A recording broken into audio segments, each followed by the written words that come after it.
Yeah, the book is not an entirely new book. It is just a new edition, enlarged edition. But I'm sure most people have not seen the book before. Went out of print many years ago, and thanks to Doug French and Diana Forbush and the Mises Institute, it just has been reissued. I just want to say a few words about one of the central themes of the book, and then make a few remarks about some of the extensions of that central theme. Economics was once part of what is called a moral science, and in this moral science, the concept of property was a very important concept.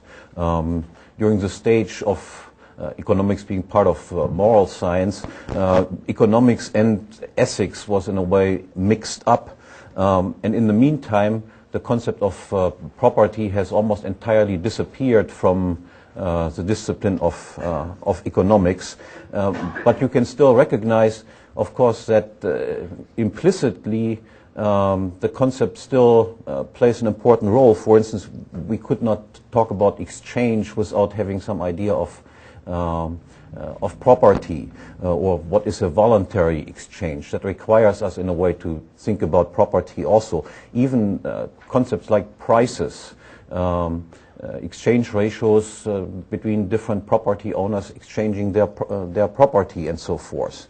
But as a result of economics becoming what is called a value-free science,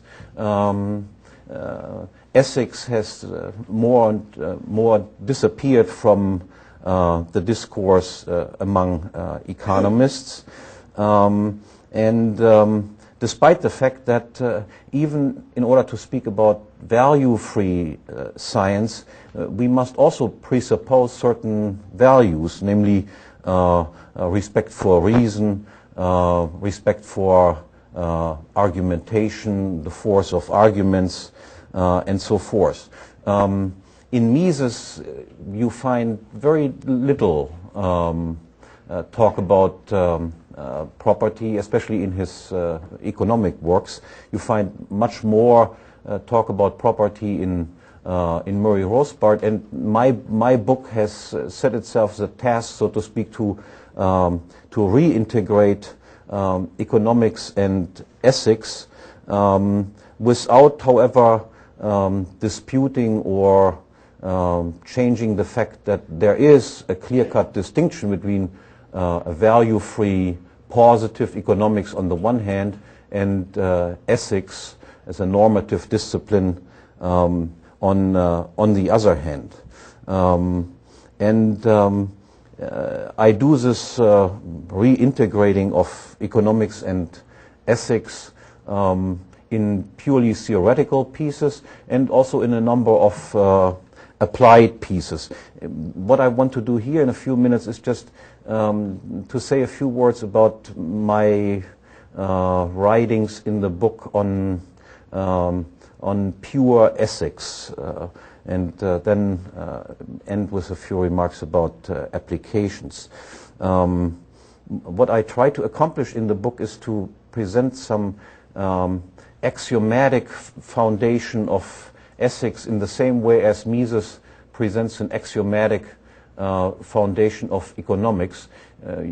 Most of you are familiar with Mises's work, where he begins his economics with the so-called axiom or axiom of action, and this axiom of action is axiomatic because you cannot not act. Whenever you try to refute that humans act, you have to engage yourself in an activity, and so we have, so to speak, a firmly established starting point from which all of economic theory is derived. And what I do in the book is to show we have in ethics, we have a very similar axiomatic starting point, which is called the axiom of argumentation, or also the a priori of argumentation.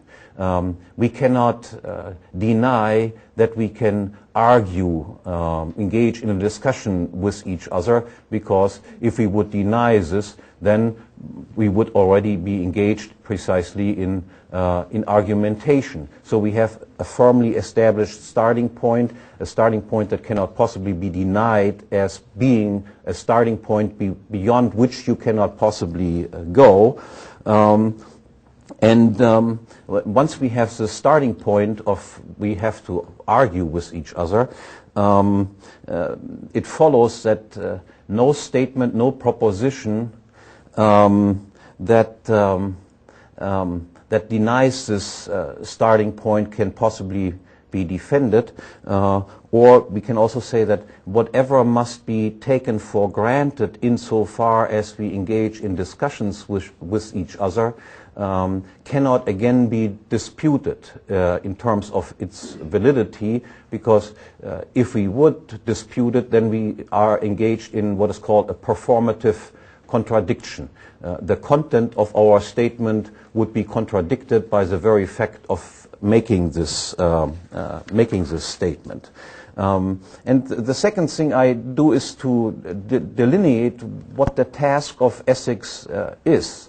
The task of ethics is conflict avoidance or peaceful cooperation, and we are confronted with the possibility of conflicts because there exists scarcity. And in order to solve the problem of how can we avoid conflicts given the fact of scarcity, it is obviously required that we must have exclusivity rules or rules of property that assign the right to control scarce resources to one person rather than to another.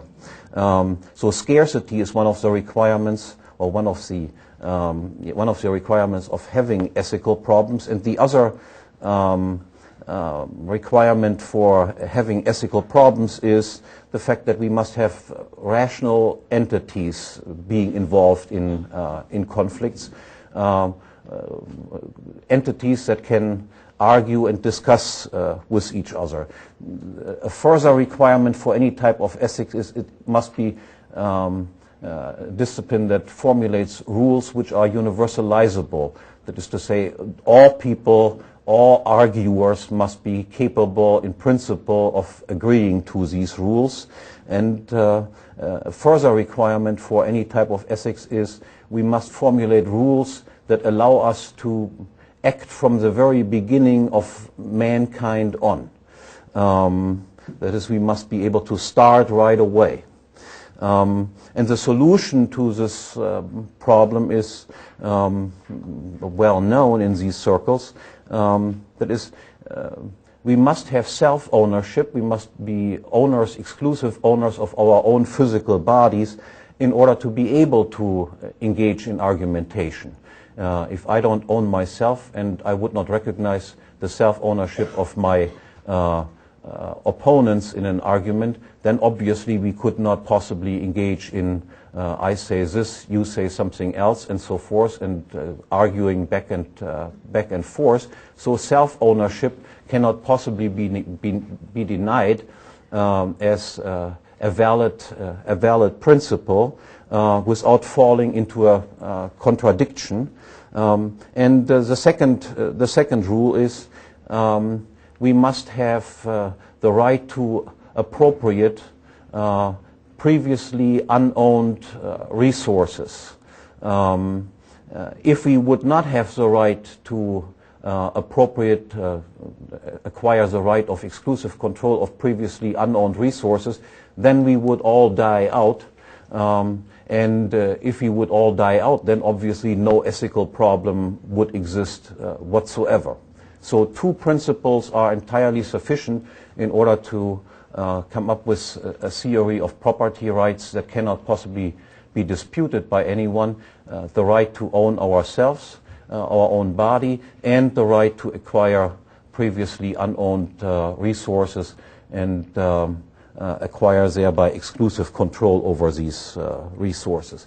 And these two principles are by no means just conventions. Conventions are rules for which we have alternatives, so to speak. A convention is, for instance, that we use the Latin alphabet when we engage in written communication with people. And we have an alternative to these conventions. We can also use the Cyrillic alphabet, for instance. But the rules that I mentioned, self-ownership and ownership in originally appropriated resources, there is no alternative to them if we understand that the purpose of ethical rules is to avoid any type of conflict and to allow people to act from the very beginning of mankind on. No other rules can possibly achieve this result of conflict-free interaction except these two rules. Just a few words about other things that you find in this book, besides these purely abstract inquiries about the foundations of ethics. I have a number of applied investigations on money, for instance, and there I show the importance of the distinction between money as property on the one hand and property titles. That is tickets that show you to be the owner of a certain piece of property. And once you introduce the distinction between money as property and property titles, then you come to a correct assessment of the legal quality of fractional reserve banking. Fractional reserve banking is nothing else but an increase in the number of property titles without an increase in the quantity of property in existence, which in all other cases would be, of course, considered to be a fraudulent thing to do. You increase the number of titles to a car without having additional cars available, from which it clearly follows that practices like this should be considered illegal. I have an investigation about the property status of so-called public goods. There's a chapter on Marxism and Austrianism, showing a certain similarity and yet fundamental differences. For instance, about their concept of classes, exploiters and exploited, certain parallels and at the same time fundamental differences. I have a chapter on Keynes, where I demolish his theory of money and unemployment and employment. I have a chapter on Hayek, where I criticize Hayek's contribution to the so-called calculation debate.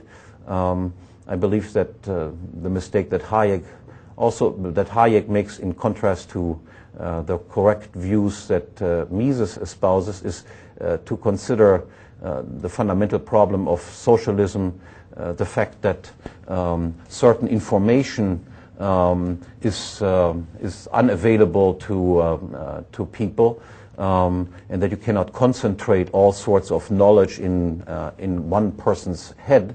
And I try to show that the truly fundamental problem of socialism is rather the fact that there exists no private property, and only because there exists no private property, certain types of information are by definition then not available, namely the information about prices. I have chapters on the origin of states and the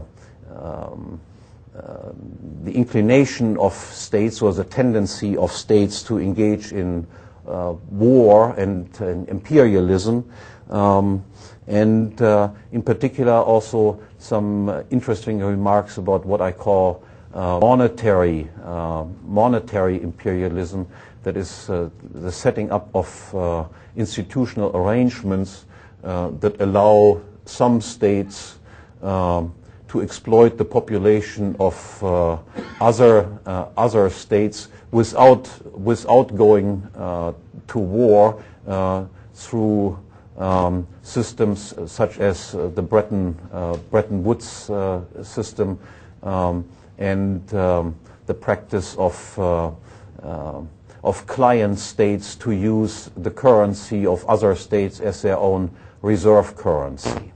With that, I conclude, and I give the microphone to my next person. Thank you.